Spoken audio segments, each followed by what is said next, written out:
My name is Doreen Goodman. I live in Graham, North Carolina, and I've been living here now since 1948. I was born in England, in London, and grew up in London, and was there when the war began in 1939. When we had the crisis in 1938, we all thought that there would not be a war, that things could be resolved without conflict, but that did not happen, and the war was declared on the 3rd of September 1939.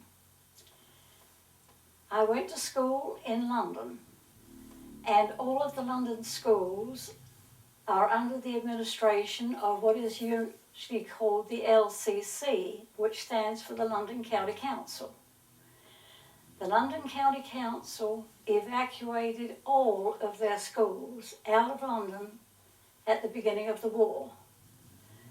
The private schools could do as they wished, but the public schools had no option. They were all sent to various parts of what would be considered safer places than London, knowing that London would be heavily bombed during the war.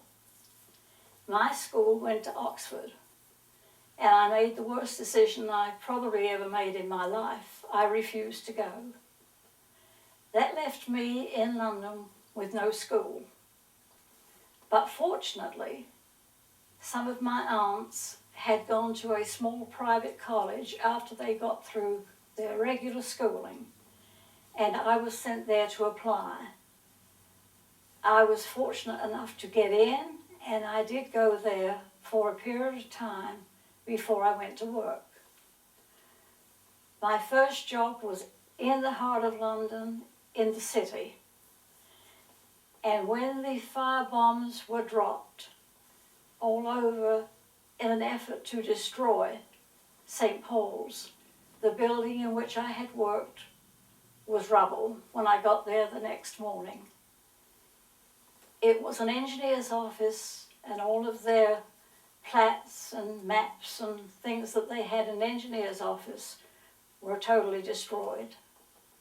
We could not get any surface transportation to take us anywhere. We could have only gone on the subway, the tube as we call it. And we had to walk from there to our new office, which is behind the Strand, quite a distance. But we walked over hundreds of fire lines and hoses. I volunteered for the Army in February of 1943, the Women's Army, and volunteered for the anti-aircraft. An officer explained to me that the Army put you anywhere they wanted to put you, but you had to volunteer for the anti-aircraft. I had spent very few nights in a bed because of the constant bombing night after night from 6 in the evening till 6 in the morning, and I had been in a cellar. And I was angry about that, and I volunteered for the anti-aircraft in the hope that I could at least try to hurt some of the people that were hurting us. I joined the battery that I was with. I was with 508 Mixed Heavy Anti-Aircraft Battery. The word mixed means men and women. The batteries were manned by the gunners, who had to be men due to the size of the guns of the heavy artillery. The women did all of the instruments. And I was one that sat with the headphones at night or in the day when I was on duty and listened to the plots coming in for the approach of enemy aircraft, and was told when to sound the tape post so that the remainder of the personnel would appear in the command post ready to have action when it became necessary. By a strange coincidence, I happened to be on duty the nights when the first flying bombs came over and when the first rocket came. They were called the V1 and V2 weapons. And I remember distinctly the exact message I got when the first flying bomb came over. And the wording was, diver, diver, diver, low-flying aircraft at 3,000 feet, sounds like a motorboat, has a flame at the end of the fuselage. Diver, diver, diver. When the tactical control officer arrived there, following the take post, he asked me what was going on. I told him I didn't know, but I repeated the message, and that was the first of the flying bombs that came to the London area. It was a few weeks later before the rockets came, and the code for them was Big Ben. And again, I happened to be on duty when I got that message, and I didn't know what they were talking about. I did not go in the army until 43, and the war had been on since 39.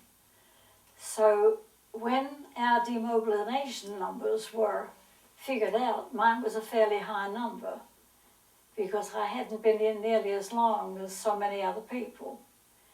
And my demobilization number did not come up until August of 1946. Our battery was disbanded in August of 45, following the end of the war in May.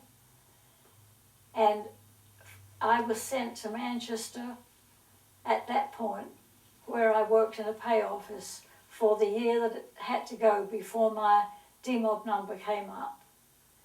I came out in 1945 in August. In 1946, I guess that was, because it was a year after the war. I met my husband in London. He was in London. He was with the American Army in a anti-tank unit, and there they moved on to Germany.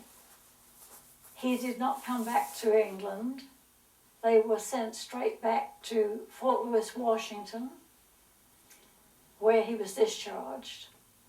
And then he went to school under the GI Bill to finish some work he hadn't finished before he went in the army, and he was in Chicago. Later he got a job at Western Electric here in Burlington, North Carolina, and was able to get a house and things together so that I could join him, and I came over and we were married in 1948, and I've been living here ever since.